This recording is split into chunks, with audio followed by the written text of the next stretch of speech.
આ દ્રશ્યો અમરેલીના રાજુલાના છે, જ્યાં પોલીસ અને વાલ્મીકી સમાજ વચ્ચે ઘર્ષણના દ્રશ્યો જોવા મળ્યા.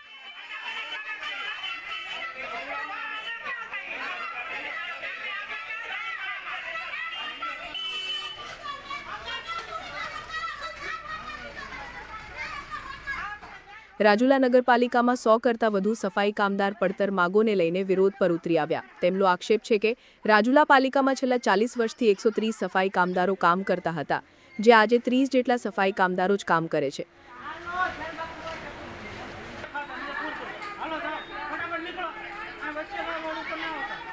કર્મચારીઓએ પાલિકામાં જગ્યા ખાલી હોવા છતાં સફાઈ કામદારોની કાયમી જગ્યા ન ભરતા હોવાના આક્ષેપ કર્યા.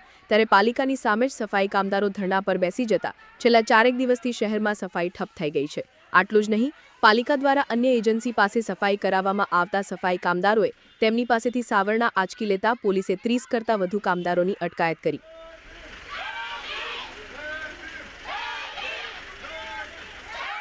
આ લોકોની માંગ છે કે રાજુલા પાલિકા દ્વારા જે 15 દિવસના વારા રાખવામાં આવ્યા છે એ બંધ કરી કાયમી કામ આપવામાં આવે. ઉપરાંત જ્યાં સુધી માંગ સ્વીકારવામાં નહીં આવે ત્યાં સુધી ધરણા શરૂ રાખવા પણ ચીમકી ઉચ્ચારી.